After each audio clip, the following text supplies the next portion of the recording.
আমাদের আচরণ যেন সুন্দর হয়ে যায় ইয়া আল্লাহ।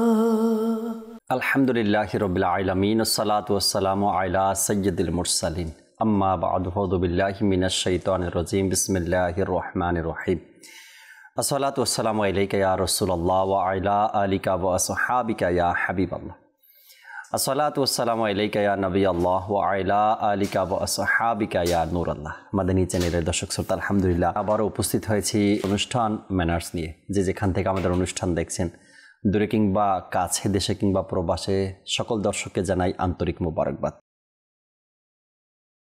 মাদানী চ্যানেল এই অনুষ্ঠান ম্যানার্স আর এই প্রোগ্রামে আল্লাহ তাআলার দয়ায় এমন কিছু টপিক, এমন কিছু বিষয় নিয়ে আলোচনা করা হয় যা মানুষের অভিজ্ঞতার জন্য খুবই প্রয়োজন। মানুষের জ্ঞান অর্জন করার জন্য ভালো কিছু দিক এখান থেকে আপনি খুঁজে পাবেন আল্লাহ ইনশাআল্লাহ তাবারক ওয়া তাআলা। আর একজন মানুষের মধ্যে যদি মনুষ্যত্ববোধ না থাকে, একজন মানুষের মধ্যে যদি ব্যক্তিত্ব না থাকে, তখন সেই ব্যক্তি, সেই মানুষ আর মানুষ থাকে না। ওই মানুষকে মানুষ হিসাবে কেউ পরিচয় দিতে চায় না। এই জন্য একজন মানুষকে মনুষ্যত্ববোধ বোঝার জন্য, ব্যক্তিত্ব বজায় রাখার জন্য যে সকল টিপস বা যে সকল বিষয়গুলো খুবই কার্যকরী, ওই সকল বিষয়গুলো নিয়ে আমরা এই অনুষ্ঠানে আলোচনা করার চেষ্টা করি। আজকেও চমৎকার একটি বিষয় নিয়েছি, আপনাদেরকে জানাবো ইনশাআল্লাহ তাআলা। এর আগে আসুন আমরা একটি দুরূদ শরীফের ফজিলত শ্রবণ করি। নবী রাহমাত শাফি উম্মাত সাল্লাল্লাহু তাআলা আলাইহি ওয়াসাল্লামের আলিশান ফরমান, যে ব্যক্তি সকালে এবং সন্ধ্যায় আমার উপর 3 বার করে দুরূদ শরীফ পাঠ করবে, আল্লাহ পাক ওই ব্যক্তির ওই দিন ও রাতের গুনাহকে ক্ষমা করে দেবেন। সাল্লু আলাল হাবিব সাল্লাল্লাহু তাআলা আলা মুহাম্মদ সাল্লাল্লাহু তাআলা আলাইহি ওয়াসাল্লাম। প্রত্যেক ব্যক্তি চায় যে আমি একটু ফ্রেশভাবে চলাফেরা করি। ফ্রেশ বলতে আমার মধ্যে কোনো ভুল না থাকুক, বা আমি কোনো ভুল না করি, অথবা আমার যেন কেউ দোষ ধরতে না পারে, বা আমার দোষগুলো যেন মানুষ না দেখে। আর এই যে চিন্তাভাবনাটা, আমার দ্বারা ভুল না হোক, বা আমি ভুল না করি, বা আমার ভুলগুলো যেন মানুষ না দেখে। ভুল তো মানুষ করবেই, আর সেই ভুলকে স্বীকার করে নেওয়া, এটা হলো সত্যিকারের মানুষের এক চিন্তাভাবনা। আর এমন চিন্তাভাবনা কখন আসে জানেন?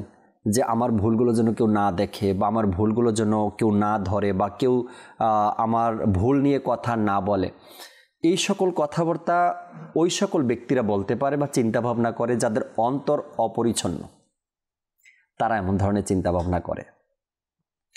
অন্তরের অপরিচ্ছন্ন এর বিপরীত দিকটা যদি দেখি, তবে অন্তরের পরিচ্ছন্নতা, অন্তর পরিষ্কার, অন্তর সাফ করা, অন্তরকে ক্লিন রাখা, এটা আরেকটা দিক। একটা হলো অন্তর অপরিচ্ছন্ন, আর একটা হলো অন্তর পরিচ্ছন্নতা, অন্তরের পরিচ্ছন্নতা।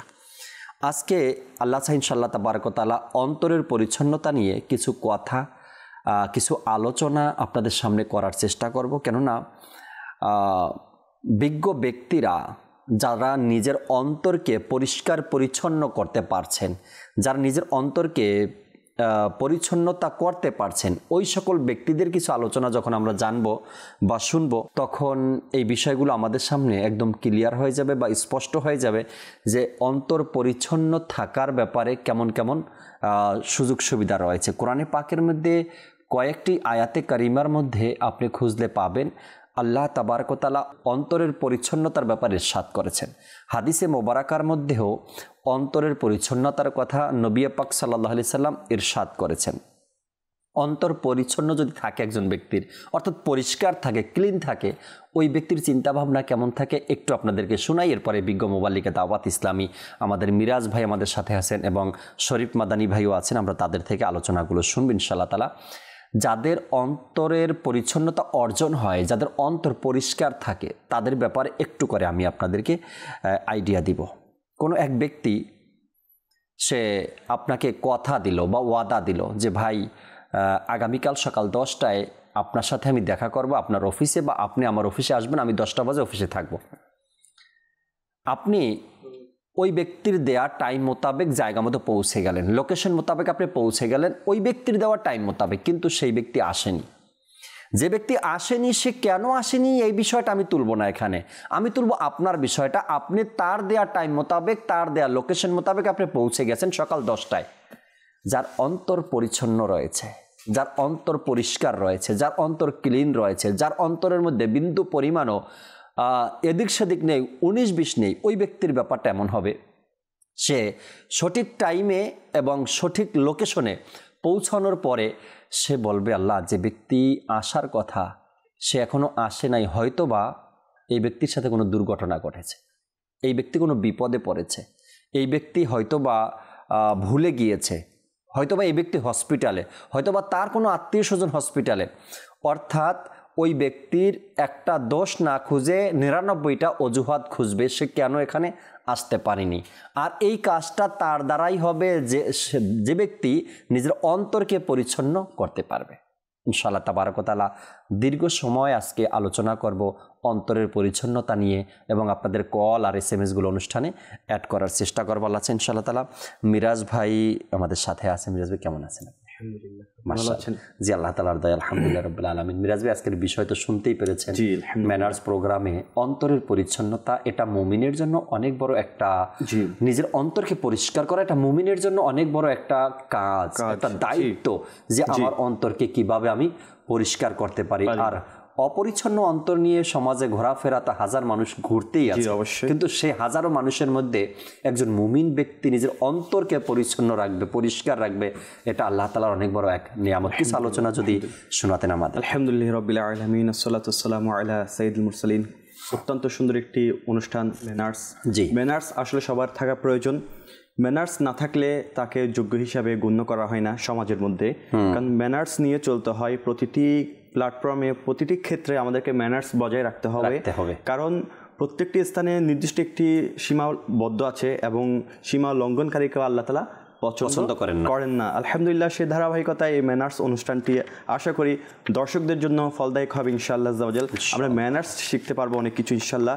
আর মাদানী চ্যানেলের একটি দায়িত্ব হচ্ছে এটাই যে প্রত্যেকটি অনুষ্ঠানের মাধ্যমে আমরা যেন আমাদেরকে বদলাতে পারি, পরিবর্তন করতে পারি, এবং দ্বীন ইসলামের মধ্যে যেন আমরা ফিরতে পারি, চলে আসতে পারি, আমাদের অন্তরটাকে যেন আমরা ঝুঁকাতে পারি, সেই নিয়তি আলহামদুলিল্লাহ মাদানী চ্যানেলের যতগুলো প্রোগ্রাম হোক না কেন, ঘুরে ফিরে আমাদের একটি কাজ, আমাকে নিজের এবং সারা দুনিয়ার মানুষের সংশোধনের চেষ্টা করতে হবে। আলহামদুলিল্লাহ আজ্জা ওয়া জাল, সে ধারাবাহিকতায় প্রতিটি অনুষ্ঠানে আমরা চেষ্টা করি এমন কিছু উপস্থাপন করার জন্য যার মাধ্যমে আমাদের পরিবর্তন চলে আসে। আলহামদুলিল্লাহ, আজকের বিষয় নেওয়া হয়েছে অন্তরের পরিচ্ছন্নতা। জি জাকির ভাই, দেখেন, আমরা আমাদের পরিচ্ছন্নতার দিকে খেয়াল করি, বাহ্যিক পরিচ্ছন্নতার দিকে খেয়াল করি।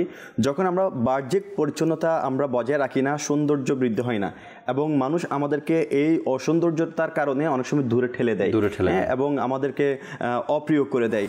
ঠিক আমার ঘর বাড়ির মধ্যেও যদি আমি আসবাবপত্র অপরিষ্কার রাখি, তাহলে একটা ম্যানার্স এমন থাকে যে তার পরিবারে এসে একটা ব্যাড থিঙ্কিং তার সম্পর্কে নিয়ে চলে যায়, এবং পরিবারের মধ্যে, ঘরের মধ্যে এরকম মৌগাচ্ছল এবং অসৌন্দর্য দেখালে তার পরিবারের মধ্যে বা ঘরের মধ্যে মানুষ দেখতে একটু তার চেহারা বা তার কপাল হয়ে যাবে, কুচকে যাবে, এবং তার সম্পর্কে একটা খারাপ ধারণা সৃষ্টি হবে।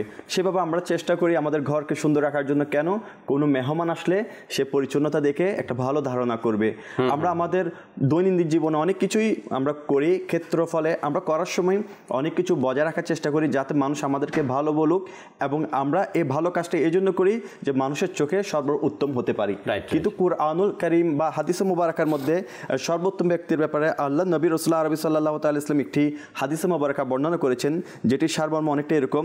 আব্দুল্লাহ বিন ওমর রাদিয়াল্লাহু তাআলা আনহু থেকে বর্ণিত, রাসূল কারীম সাল্লাল্লাহু তাআলা ইসলামকে বলা হলো কোন ব্যক্তি সর্বোত্তম? তিনি ইরশাদ ফরমালেন, প্রত্যেক বিশুদ্ধ অন্তরের অধিকারী সত্যবাসী ব্যক্তি। তারা বললেন, সত্যবাসীকে তো আমরা চিনি, কিন্তু বিশুদ্ধ অন্তরের ব্যক্তিকে? তিনি বললেন, সে হলো পবিত্র, নিষ্কলুষ চরিত্রের মানুষ, যার কোনো গুনাহ নেই কোনো দুশ্মনী, হিংসা, বিদ্বেষ, আত্ম অহমিকা ও কপটতা। এটি আলহামদুলিল্লাহ ইবনে মাজাহের মধ্যে এই কি এই হাদিস কানা বর্ণিত হয়েছেন, তাহলে কত সুন্দর বর্ণনা করেছেন আমার নবী করিম সাল্লাল্লাহু তাআলা আলাইহি ওয়াসাল্লাম। বিশুদ্ধ যাদের অন্তর রয়েছে, সত্যবাদী তো আমরা চিনি, কিন্তু বিশুদ্ধ অন্তরের ব্যক্তিকে, বিশুদ্ধ অন্তরের ব্যক্তি বলতে আমরা অনেক সময় দেখা যায় সামনে আমরা অনেক সুন্দর সুন্দর কথা বলি, কিন্তু আমাদের মনের মধ্যে তার ব্যাপারে একটা বিদ্বেষ বা অহমিকা বা কপটতা কৃপণতা রেখে দিই। যেমন আল্লাহ তাআলা কাউকে একটা সৌন্দর্য দিয়ে করেছে, বরকত দান করেছেন, আমরা এটাকে জেলাসি ফিল করি। অনেক সময় আল্লাহ তাআলা কাউকে অনেক বড় নিয়ামত দিয়ে তাকে মর্যাদা দান করেছেন, অনেক সময় সেটা আমরা কি করি, এটার দ্বারা আমরা অনেক সময় দেখা যায় যে সেই মর্যাদাটা আমরা সহ্য করতে পারি না। এটা হচ্ছে অন্তরের অপবিত্রতা। অন্তরের পবিত্রতা কাকে বলা হয়? প্রত্যেকটা ক্ষেত্রে আল্লাহ তাআলা শুকরিয়া আদায় করা, এবং শুকরিয়ার মাঝে মাঝে যে বিশুদ্ধ পবিত্র আত্মা কাকে বলা হয়েছে, যার মধ্যে কোনো বিদ্বেষ থাকবে না, হিংসা থাকবে না, দুশ্মনী থাকবে না। আমরা করব আল্লাহ তার রসুলের জন্য করব, আমরা করব নিজের কবরকে সুন্দর করার জন্য করব। দেখেন আজকের যুগেও আমরা আলহামদুলিল্লাহ সোশ্যাল মিডিয়াতে দেখি অনেকেরই কবরে গেলে দেখা যায় তার কাফন পচে যায়, শরীর একেবারে দেহ মাটি খেয়ে ফেলে, কিন্তু এমনও কোনো আশিক আছে যাদের শরীর তো দেহ খাওয়া দূরের কথা, কাপড় পর্যন্ত ময়লা টাচ করে না। তো ধরা যায় আলহামদুলিল্লাহ আজ্জা ওয়াজাল তাদের দুনিয়াতেও আলহামদুলিল্লাহ অন্তর পরিষ্কার ছিলেন। আমরা অ্যান্টিভাইরাস ইউজ করি কম্পিউটারে। কেন অ্যান্টিভাইরাস ইউজ করি? এই জন্য অ্যান্টিভাইরাস ইউজ করি যে কোনো ধরনের ভাইরাস যেন ব্যাধি আক্রমণ না করে। করলে কেন কি হবে, আমার ইম্পর্টেন্স যে ডকুমেন্টসগুলো আছে, ফাইল আছে, সব সে কারাপশন করে দিবে, নষ্ট করে দিবে। ঠিক কিছু অহমিকা, কপটতা বা বিদ্বেষ, অহংকার, হিংসা, এগুলো আমাদের অন্তরকে একেবারে নোংরা করে দিবে, অন্তর পরিষ্কার করতে পারবো না। সেজন্য আমাদের উচিত অন্তরকে সবসময় পরিষ্কার রাখা। আর অন্তর, কোরআনের মধ্যে এই ব্যাপারে অনেক কিছু গুরুত্ব বলা হয়েছে, যেমন জান্নাতীদের বৈশিষ্ট্য, হৃদয়ের পরিচ্ছন্নতা জান্নাতীদের বৈশিষ্ট্য। পবিত্র কোরআনে ইরশাদ হয়েছে, আমি তাদের অন্তর থেকে বিদ্বেষ দূর করব, তারা ভ্রাতৃত্বভাবে পরস্পর মুখোমুখি হয়ে আসনে অবস্থান করবে। মাশাআল্লাহ, দেখেন কোরআনুল কারীমের মধ্যে সূরা হিজর আয়াত 47 নম্বর আয়াতে কি বলেছেন, আমি তাদের অন্তর থেকে বিদ্বেষ দূর করব, তারা ভ্রাতৃত্বভাবে পরস্পর মুখোমুখি হয়ে আসনে অবস্থান করবে। তো তাহলে দেখেন একে অপরের ভ্রাতৃত্ব বজায় রেখে, যে আমি আমার ইজতিমাইভাবে আমি একভাবে কথা বলছি, ইনফরাদিভাবে আমি আরেকভাবে কথা বলছি, বা এককভাবে আমি অন্যভাবে কথা বলছি, এরকম রূপ ধারণ করা আসলে আমাদের জন্য, মানে যখন আমরা একটা বৈঠকে বসি সমাজের মধ্যে, দেখা যায় একটা বিচারক সে বৈঠকে বসেছে, সে সবার সামনে এমনভাবে কথা বলছে, সে ন্যায় বিচারক, কিন্তু প্রকান্তরে সে যখন আলাদা হবে সে সন্ধি করবে, তুমি আমাকে কি দিতে পারো, তোমার জন্য আমি এই ব্যবস্থা করব, বা তোমার পক্ষপাতিত্ব নিব। তো প্রিয় ইসলামের আজকে সমাজে এমন ঘটনা অহরহ ঘটছে যে আমরা সবার সামনে নিজেকে ভালো তুলে ধরতে চাই, কিন্তু বাহ্যিক সৌন্দর্যতা, বাহ্যিক পরিষ্কারের কারণে সৌন্দর্যতা বৃদ্ধি পায়, আর অভ্যন্তরীণ সৌন্দর্যতার কারণে চরিত্র প্রকাশ পায়। আমাদের উচিত যে অন্তরে যে দিকটা সাপোর্ট করে বেশি, তার কাজে কর্মে আচার আচরণে ওই দিকটা কিন্তু অটোমেটিকলি প্রকাশ পায়। যেমন জাকির ভাই, একটা জিনিস আমি আপনাকে শেয়ার করবো ইনশাআল্লাহ, এরপরে আমি আপনার কাছে আবার যাব, আপনি ইনশাআল্লাহ বলবেন যে এই দেখেন আজকে কারো অসুখ হলো, অসুস্থ হলো, বা কারো টেনশন ডিপ্রেশন কাজ করছে, সে আপনাকে বলছে না, কিন্তু তার ফেসের মধ্যে সেটা ফুটে বোঝা যায়। কেউ যদি মনে করেন পেট ব্যথা করছে, আপনাকে বলছে না, কিন্তু তার ফেসের মধ্যে সেটা অটোমেটিক এসে যায়, ঠিক আছে। আবার কেউ যদি খুশি হয়ে যায়, তার মনের মধ্যে একটা খুশি কাজ করছে, বা কোন একটা খুশির সংবাদ শুনেছে, তার চেহারার মধ্যে সেটা ফুটে ওঠে। তো সেটা দিয়ে অনেকে বুঝতে পারে যে সে খুশি আছে, আবার অনেকে বুঝতে পারে যে সে কষ্টে আছে। তখন তার চেহারার ফেস দেখে তাকে আমরা নির্ধারণ করতে পারি এবং জিজ্ঞেস করতে পারি। ঠিক আমাদের অন্তরের পবিত্রতার কারণে, অন্তরের পরিচ্ছন্নতার কারণে আমাদের অবস্থাও বোঝা যায়, চরিত্রটাও বোঝা যায়। সেই জন্য আমাদের উচিত যে আলহামদুলিল্লাহ সবসময় নিজের অন্তরকে পবিত্রতা রাখা, পরিচ্ছন্নতা রাখা। আর এর না রাখলে কুফর কি, আর এর সুফল কি, ইনশাআল্লাহ এরপরও বিস্তারিত আলোচনা হবে ইনশাআল্লাহ। আরো বিস্তারিত কিছু কথা মিরাজ ভাই থেকে আমরা শুনবো ইনশাআল্লাহ তাবারাক ওয়া তাআলা। অন্তরের যে কাজগুলো আছে, বা অন্তরের মধ্যে আপনার ভিতরে যা আছে, যদি পরিচ্ছন্ন হয় অন্তর, তবে সেই পরিচ্ছন্ন অন্তর থেকে মানুষের সামনে যে ব্যবহারিক বিষয়টা আপনার, যে আপনি কথা বলছেন, কাজ করছেন, কাউকে কিছু বলছেন, তো ওই পরিষ্কার অন্তর থেকে পরিষ্কার কিছু বের হবে, মানুষ পাবে। আর অপরিষ্কার অন্তর থেকে যেগুলো বের হবে মানুষ, সেটাও আপনার কার্যকলাপে কিন্তু মানুষ দেখতে পাবে। কোনো এক ব্যক্তির সাথে আপনার তর্ক হচ্ছে, যে কোনো বিষয় নিয়ে তর্ক হচ্ছে, আপনার সামনের ব্যক্তি আপনাকে এমন একটা কথা বলে দিল, তো আপনি বুঝতে পারবেন যে তার অন্তরে এটাই ছিল। মানুষ বলেও দেয় এতক্ষণে না আপনার ভিতরের কথাটা বের হয়ে আসছে, তাই না?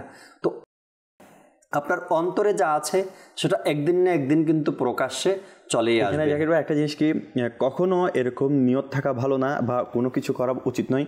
অনেক সময় আমরা বন্ধু মহলে দেখি এটা পরীক্ষিত যে কাউকে বোঝানোর জন্য সে সবার সামনে উপস্থাপন করলো তার অন্তরে নিয়ত আছে আরেকজনকে বোঝানোর জন্য। তো এমনটা যেন না হয়। দেখেন, কেউ ভুল করতেই পারে, স্বাভাবিক, কেউ অন্যায় করতে পারে, মানুষ মাত্রই তো ভুল। তো ভুল মানুষের হতে পারে। কখনো কাউকে ইন্ডিকেট করে কথা বলা, কাউকে ইন্ডিকেট করে আক্রমণ করা, মানে এরকম, এটাও অন্তরের একটা অপবিত্রতা।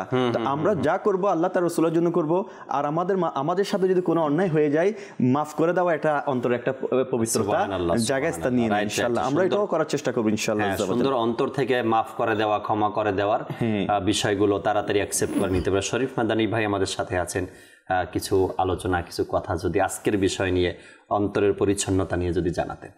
আলহামদুলিল্লাহ রাব্বিল আলামিন ওয়াসসালাতু ওয়াসসালামু আলা সাইয়্যিদিল আমবিয়া ওয়াল মুরসালিন, আম্মা বা'দু ফাআউযু বিল্লাহি মিনাশ শাইতানির রাজিম, বিসমিল্লাহির রহমানির রহিম।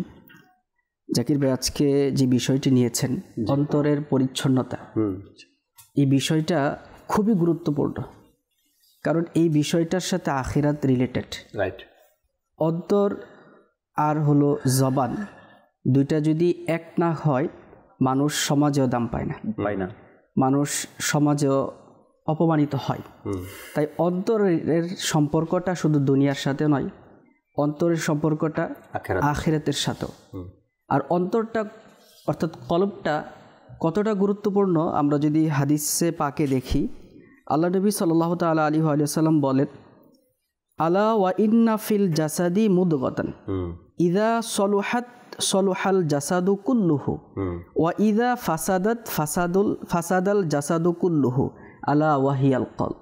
নবীজি সাল্লাল্লাহু তাআলা আলাইহি ওয়া সাল্লাম ইরশাদ করেন, জেনে রাখো দেহের মধ্যে এক টুকরো গোশত আছে, যখন তা সুস্থ থাকে তখন সমস্ত শরীর সুস্থ থাকে, আর যখন তা নষ্ট হয়ে যায় তখন সমস্ত শরীর নষ্ট হয়ে যায়।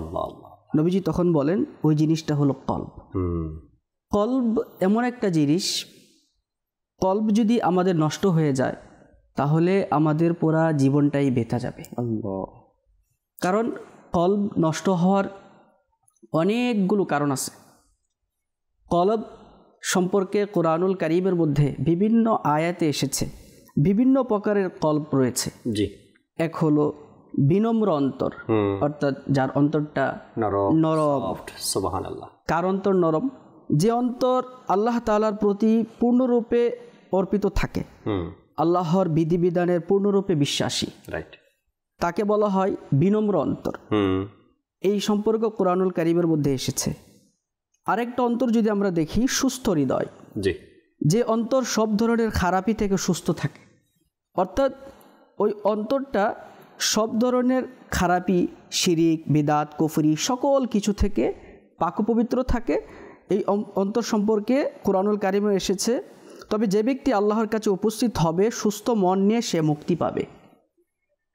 আল্লাহর মুখী হৃদয়, অর্থাৎ যে হৃদয়টা সদা সর্বদা মানুষকে আল্লাহমুখী করে, এই সম্পর্ক কোরআনুল কারীমের মধ্যে এসেছে সূরা শুরার আয়াত নাম্বার 89, যে এই সম্পর্কে বলা হয় যে ব্যক্তি আল্লাহর কাছে উপস্থিত হবে সুস্থ মন নিয়ে সে মুক্তি পাবে। সুবহানাল্লাহ। আল্লাহর মুখী হৃদয়, এই হৃদয় সম্পর্কে কোরআনুল কারীমে এসেছে যে দয়াময় আল্লাহকে ভয় করে, তাকে না দেখে এবং আল্লাহর দিকে বিনীত অন্তর নিয়ে উপস্থিত হয়, সে সফল কাম। সুবহানাল্লাহ, সুবহানাল্লাহ। আর অন্যদিকে অন্তরের খারাপ দিকও রয়েছে। অন্তর অসুস্থ অন্তর, অর্থাৎ যে অন্তরের মধ্যে মানুষের প্রতি হিংসা, বিদ্বেষ, গীবত, চুগলখড়ি, এক একটা বিষয় নিয়ে অনেক লম্বা আলোচনা করা যাবে।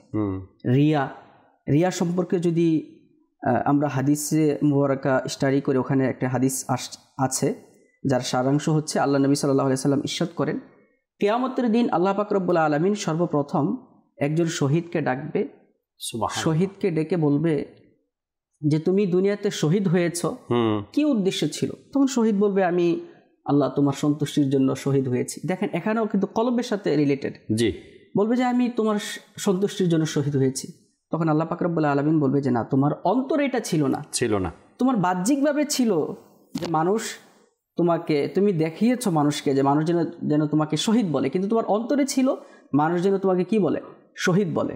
আর তোমার বাহ্যিক ছিল আল্লাহ যেন তোমাকে শহীদ হিসেবে কবুল করে।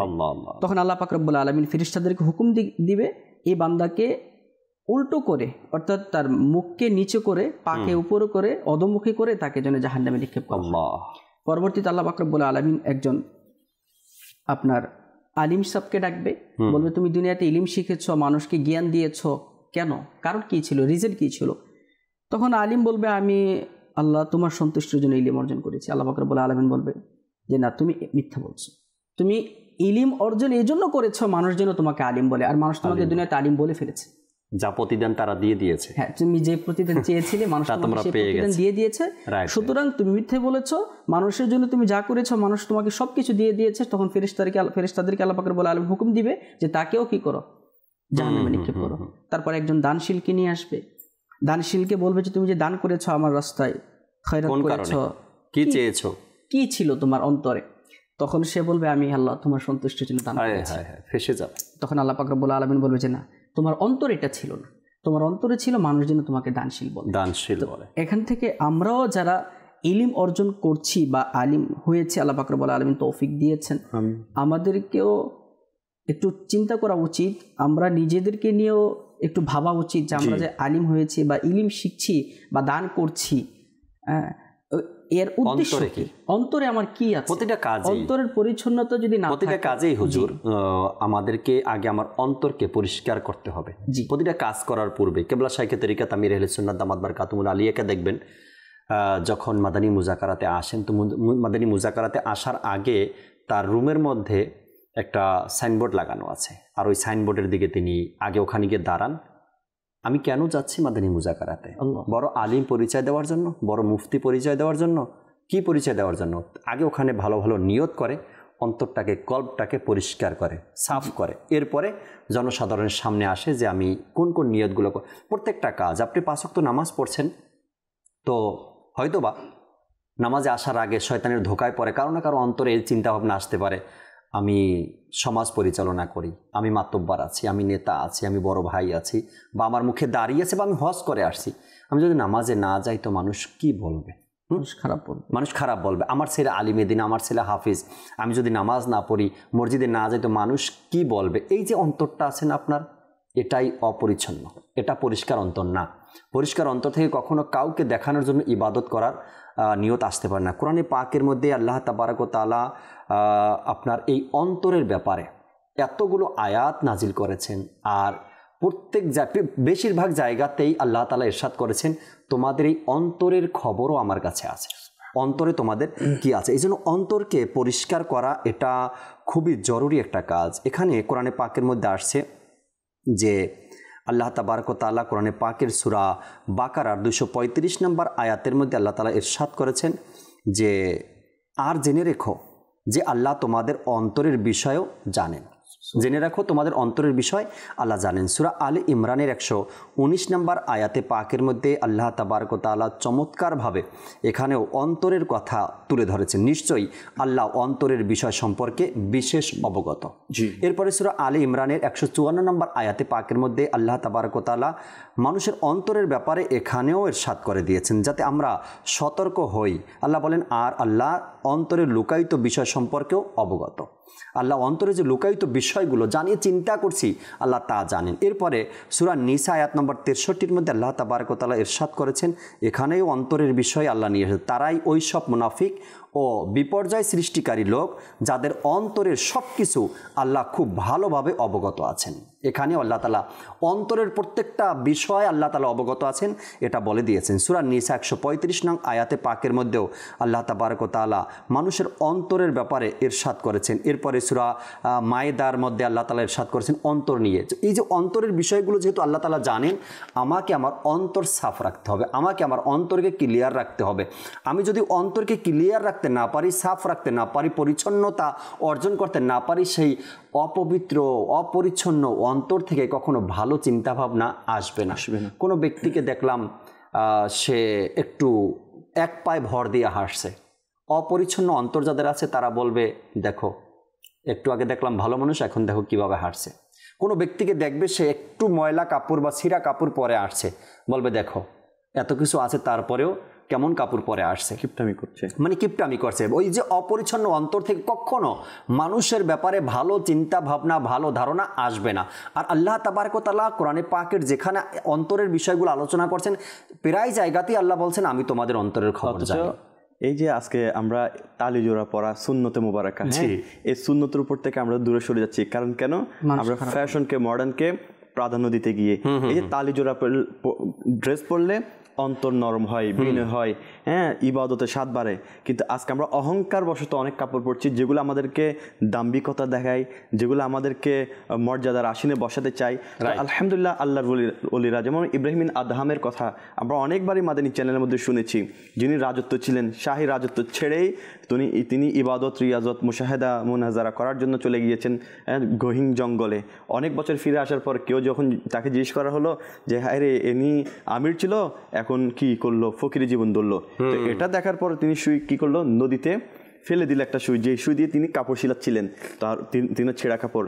তখন এই কথাটা সে একজন ব্যক্তি মনে মনে বলছিল, কিন্তু ওনার কলবে জানা হয়ে গিয়েছে, এবং জানা হয়ে যাওয়ার সাথে সাথে উনি কি করেছেন, জি, নদীতে ফেলে দিয়েছেন সুই ফেলে বলতেছে নদীর মাছ, আমাকে আমার সুইটি দিয়ে দাও। তখন ওই আমির জাদা বলছে আহিরে, আমি তো ওনাকে ফকির মনে করেছি, উনি তো পাগল হয়ে গিয়েছে। হ্যাঁ, তখন এই কথা বলতে দেরি নাই, অনেকগুলা মাছ স্বর্ণের সুই নিয়ে মুখের মধ্যে উপস্থিত হয়ে গিয়েছে। হ্যাঁ, ইব্রাহিম আদহাম বলল যে আমার স্বর্ণের সুইয়ের প্রয়োজন নেই, আমার সূর্যমুখী যে সুইটি আছে ছোট, সেটি এনে দাও। একটা ছোট মাছ সেটি কিনারে রেখে দিয়ে চলে গেল।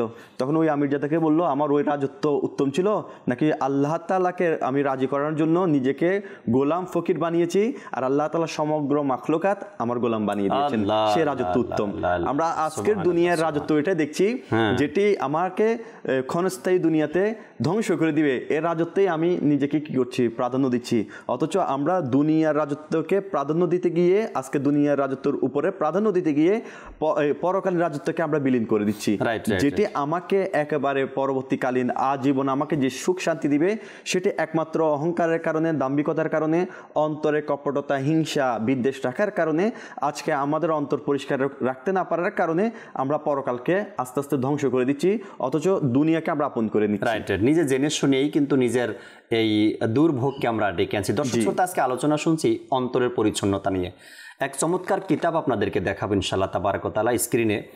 আর এই কিতাবের মধ্যে মিনহাজুল আবিদিন চমৎকার এক কিতাব, এবং এই কিতাবের প্রণেতা বা মূল লেখক যে, তিনি হলেন মুহাম্মদ বিন মুহাম্মদ গাজালি রহমতুল্লাহি তাআলা।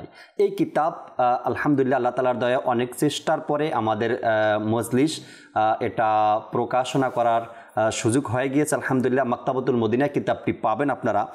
আর এই কিতাবটি দাওয়াত ইসলামের আল মদিনাতুল ইলমিয়া থেকে প্রকাশনা করা হয়েছে। এই কিতাবের মধ্যেও চমৎকারভাবে ইমাম গাজালি রহমতুল্লাহি তাআলার কিতাব, আর এই কিতাবের মধ্যে অন্তরের পরিষ্কার পরিচ্ছন্নতা নিয়ে আলোচনা থাকবে না, এটা তো হতে পারে না। ইমাম গাজালি রহমতুল্লাহি তাআলার কিতাব যারা পড়েছেন আপনারা দেখেছেন, তার কিতাবের মধ্যে অন্তর পরিষ্কারের কতগুলো টপিক তিনি রেখেছেন। আর এই মিনহাজুল আবিদিন আল্লাহ তাআলার দয়ায় দাওয়াত ইসলামের প্রকাশনা প্রতিষ্ঠান মাকতাবাতুল মদিনা আপনি পেয়ে যাবেন। এর মধ্যে রয়েছে আত্মার বিপর্যয়ের তথ্য ও সংজ্ঞার বর্ণনা। আজকে আলোচনায় কিন্তু অন্তর নিয়ে, আর অন্তরকে আত্মার বিপর্যয়ের তথ্য ও সংজ্ঞার আলোচনা। এরপর একটা বিষয় এখানে তিনি রেখেছেন তাওয়াক্কুল, চিন্তাভাবনা, কুমন্ত্রণার বর্ণনা। তো আশা করি এই কিতাবটি আপনার ঘরে দরকার, মিনহাজুল আবিদিন, যেটা দাওয়াত ইসলামীর পক্ষ থেকে মাকতাবাতুল মদিনাতে পাওয়া যায়। এই কিতাবটি আপনি সংগ্রহ করবেন, আত্মার সংশোধনের ব্যাপারে অনেক কিছু আপনি জানতে পারবেন। দর্শক শ্রোতা, কেন এই আত্মা নিয়ে আলোচনা করছি আমরা, আর এই অন্তরের পরিচ্ছন্নতা কতটুকু দরকার, কতটুকু জরুরি, এবং এই সম্পর্কে দুনিয়া এবং আখেরাতের কি মিল রয়েছে এর বিষয়ের মধ্যে, তাও আপনাদের সাথে শেয়ার করার চেষ্টা করবো। আগে দর্শকের কিছু কল আমরা শুনি, এরপরে আবারও আলোচনায় ফিরব ইনশাআল্লাহ তাআলা। জি, কল শুনিয়ে দিন। জামালপুর, আমার নাম মোহাম্মদ ওয়াজেদ আলী। এই মুহূর্তে মাদানী চ্যানেলের কান্তি দেখতেছি, আমার সাথে খুব ভালো লাগতেছে ভাই, আপনাদের চেহারা দেখলে আমার মনটা ভরে যায়। মাশাআল্লাহ, আল্লাহ পাক কবুল করে নিক। আশা রাখি সবসময় আমাদের সাথেই থাকবেন। পরবর্তী কল দেন। নারায়ণগঞ্জ থেকে বলছি।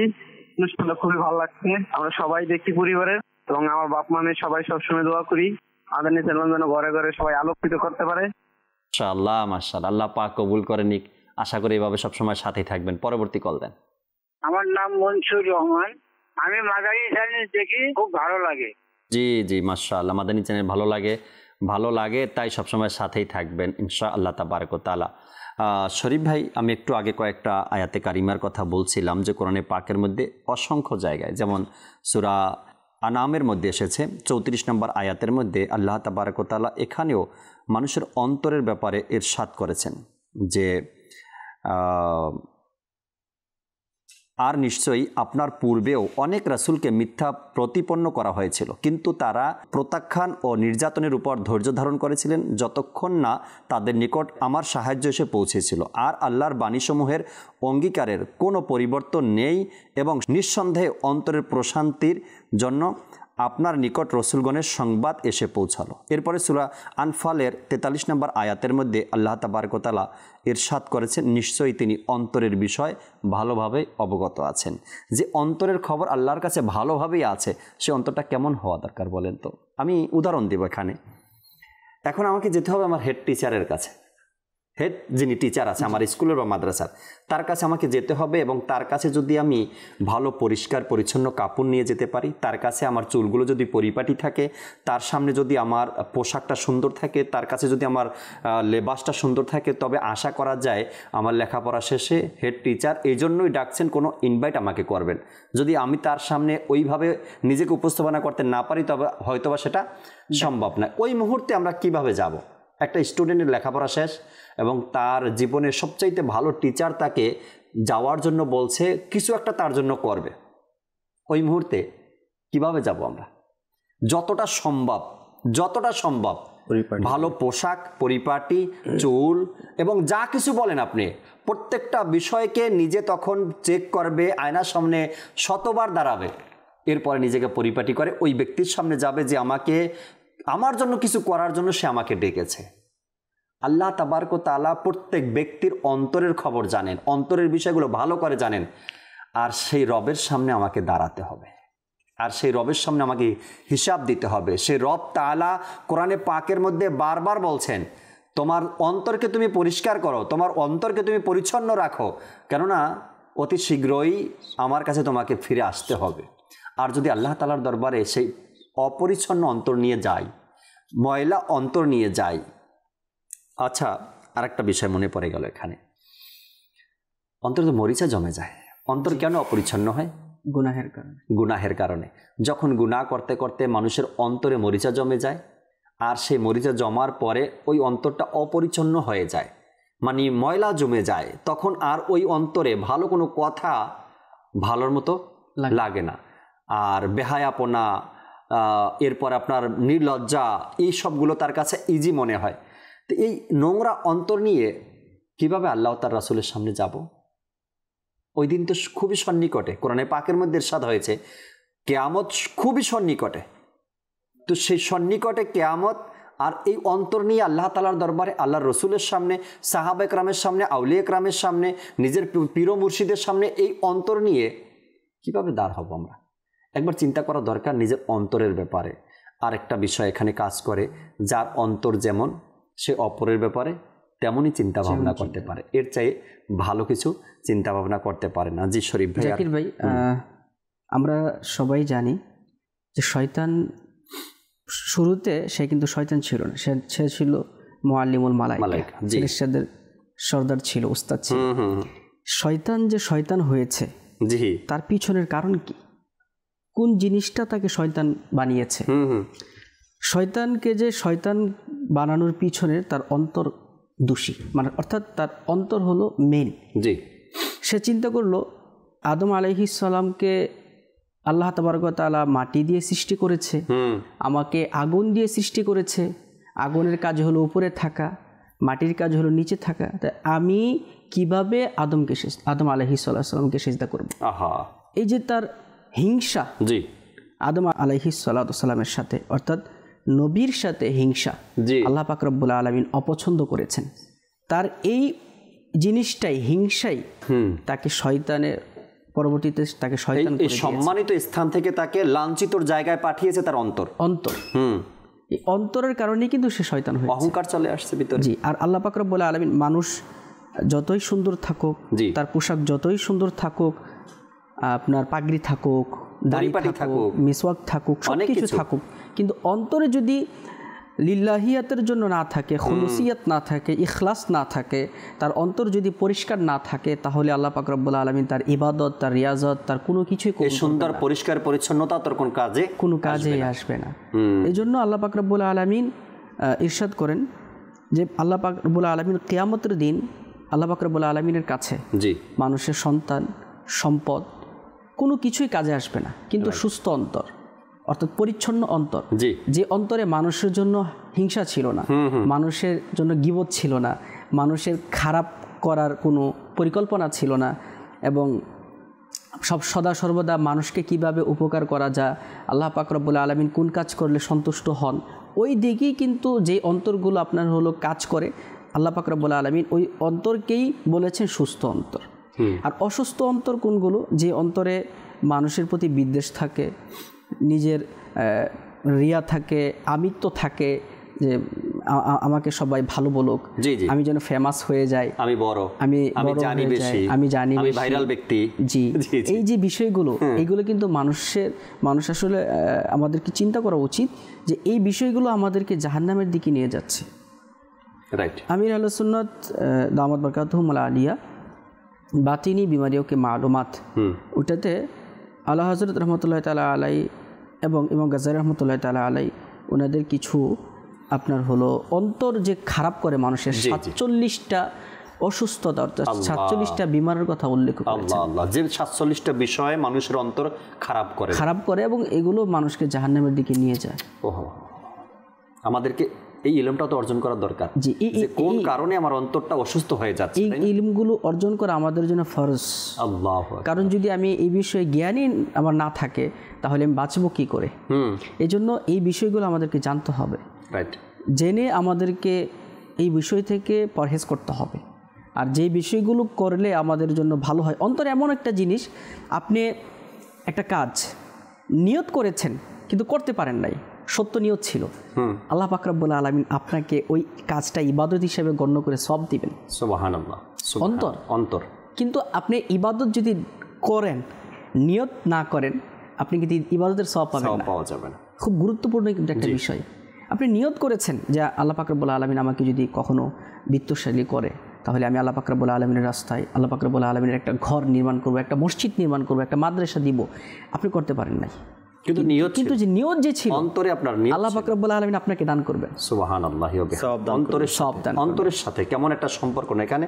আবার সেই অন্তরেই যদি আবার কোনো কুচিন্তা ভাবনা আসে, খারাপ কোনো চিন্তা ভাবনা আসে কারো ব্যাপারে, তো আপনি সেই অন্তরের কারণেই আবার ফেসে যাবেন কাল কিয়ামতের ময়দানে। আচ্ছা, এক চমৎকার একটা বিষয় মাঝখানে তুলে ধরলেন যে অপরিচ্ছন্ন অন্তরের মধ্যে নিজের ব্যাপারটা নিয়ে বেশি চিন্তা করে। অপরিচ্ছন্ন অন্তর যার, ওই অন্তরটা নিজের ব্যাপারটা নিয়ে বেশি চিন্তা করে, আমি অমুক, আমি তমুক, আমি এটা করে দিচ্ছি, আমি ওটা করছি, আমি এমন কাজ করি, আমি এমন কাজ করি, আমাকে সবাই চিনে, আমার লাখ লাখ নয়, হাজার হাজার নয়, এর চাইতেও বেশি আমার ফলোয়ার আছে যারা আমাকে দেখে।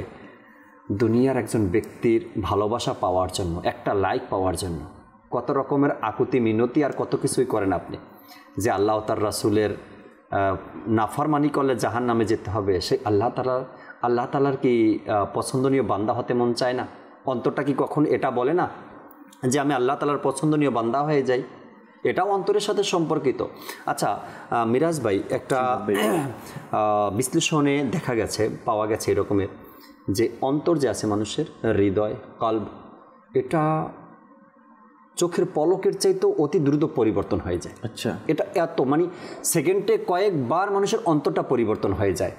মানে এভাবে আপনি যেদিকে তাকাবেন, যেদিকে তাকিয়েছেন, অন্তরের খেয়ালটা ওদিকে চলে যায়। চোখ ঘুরানোর আগে আপনার অন্তরটা ঘুরে যায়। আল্লাহ হযরত ইমাম আহমদ রাজা খান রহমতুল্লাহ তাআলা আলাইহি বলছেন যে চোখের হেফাজত করার জন্য, কারণ যখন চোখে কোনো কিছু দেখা হয় না, সাথে সাথে অন্তরে সেটা অ্যাটাচ হয়ে যায়, এবং অন্তর সেটার মাধ্যমে গুনাহ প্রকাশ করে বা নিজের কামভাব চিন্তা করতে থাকে। সেজন্য অনেক কিছু ক্ষেত্রে যদি আমরা চোখকে এড়াতে পারি, যেমন আমরা কারো খারাপ দোষ গুণ যদি আমরা না দেখি, চোখকে নিচে রাখি, তাহলে দেখা যাবে তার সম্পর্কে আমার খারাপ ধারণাই করা হচ্ছে না। আমি অন্যরা পথ চলছে, কি করছে না করছে, সে ব্যাপারে খেয়াল না করে যদি আমি নিজের ব্যাপারে খেয়াল করি তাহলে দেখা যাবে যে আমি অনেক গুনাহ থেকে বেঁচে যাচ্ছি। আচ্ছা, অন্তরকে ব্যস্ত রাখারও দরকার আছে। কিভাবে ব্যস্ত রাখবো? আমরা আজকে দেখেন একটা পাঞ্জাবের একটি ঘটনা বলবো ইনশাআল্লাহ আজ্জা ওয়া জাল। তার আগে একটা কথা বলি, মুসনাদে আহমদ কিতাবের মধ্যে একটি হাদিসে মোবারক এভাবে বর্ণনা করা হয়েছে যে এক ব্যক্তির ব্যাপারে আল্লাহ নবী রাসূল আরবি সাল্লাল্লাহু আলাইহি ওয়াসাল্লাম জান্নাতি হিসাবে সাক্ষ্য দিলেন। এখন সাহাবায়ে কেরাম আলাইহিম রিদওয়ান চিন্তা করতে লাগলেন, এ তো কোনো আমল দেখি না, তেমন কোনো আমল নেই, কিন্তু তাকে আল্লাহ নবী রাসূল আরবি সাল্লাল্লাহু আলাইহি ওয়াসাল্লাম কেন জান্নাতি বললেন? সাহাবা কেরাম আলাইহিম রিদওয়ান ওনাকে ফলো করা শুরু করলেন, অনুসন্ধান করা শুরু করলেন। এনারা অনুসন্ধান করতেন ভালো ভালো নিয়তে, যেন আমাকেও জান্নাতি বলুক, যেন আমিও জান্নাতি করতে পারি, জি, যেন আমিও কাজটা করতে পারি। নেকির কম্পিটিশন করতেন সাহাবারা। হ্যাঁ, তো তখন দেখলেন যে উনি 8-10টা যেরকম ফরজ নামাজ পড়তেছেন, ফরজ ইবাদত করতেছেন, সব করতেছেন, কিন্তু ওনার মধ্যে এমন কোনো মহৎ ইবাদত দেখা যায়নি যেটার মাধ্যমে সে কি করেছেন, জান্নাত পাওয়ার সাক্ষ্য আল্লাহ নবী রাসূলুল্লাহ সাল্লাল্লাহু আলাইহি ওয়াসাল্লাম খুদ দিয়ে দিয়েছেন। তখন সাহাবা কিরাম আলাইহিম রিদওয়ান ওনাকে জিজ্ঞেস করলেন, বলছেন যে আপনি কি আমলের কারণে আল্লাহ নবী আপনাকে জান্নাতি ঘোষণা করেছেন? তখন ওই সাহাবা বলতে লাগলেন যে আমি তেমন কিছুই করি না, আমার তেমন কোনো আমল নেই, আমি যা আমল যেগুলো ফরজ করা হয়েছে সেগুলো করেছি, কিন্তু আমি মুসলমানের ব্যাপারে বিদ্বেষ পোষণ করি না, আমি মুসলমানের ব্যাপারে খারাপ ধারণা করি না, এবং আল্লাহ কাউকে কল্যাণ দান করলে আমি হিংসা করি না। কত বড় নিয়ামত দেখেন! আল্লাহ নবী সাহাবী এই দুটি বিষয়ের উপর আমল করার কারণে কেউ জানতো না, অন্তর জানে। আর আল্লাহ তাআলা, আপনি বলেছেন না কোরআনুল কারীমে যে আল্লাহ তাআলা সবার অন্তরের খবর রাখে। তো আমার নবী করিম সাল্লাল্লাহু আলাইহি ওয়াসাল্লামকে আল্লাহ তাআলা সকল কিছুর জ্ঞান দান করেছেন। যে কারণেই তো আমার নবী করিম সাল্লাল্লাহু আলাইহি ওয়াসাল্লামকে বলা হতো, ইয়া রাসূলুল্লাহ, আপনি কি দেখেননি বনি ইসরাইলের সাথে এভাবে আচরণ করা হয়েছে? আপনি কি শুনেননি? আপনাকে কি আমি আবার স্মরণ করিয়ে দিব?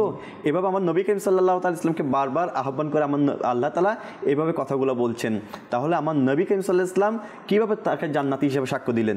হ্যাঁ, এটা তো আল্লাহ জানেন খবর, হ্যাঁ, আমার নবীও জানেন আলহামদুলিল্লাহ, যার কারণে তো সাহাবাকে জান্নাতি ঘোষণা করলেন।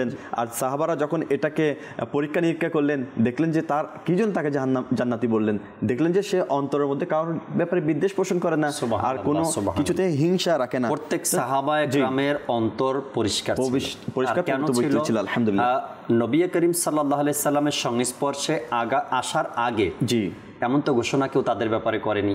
কেন করেনি?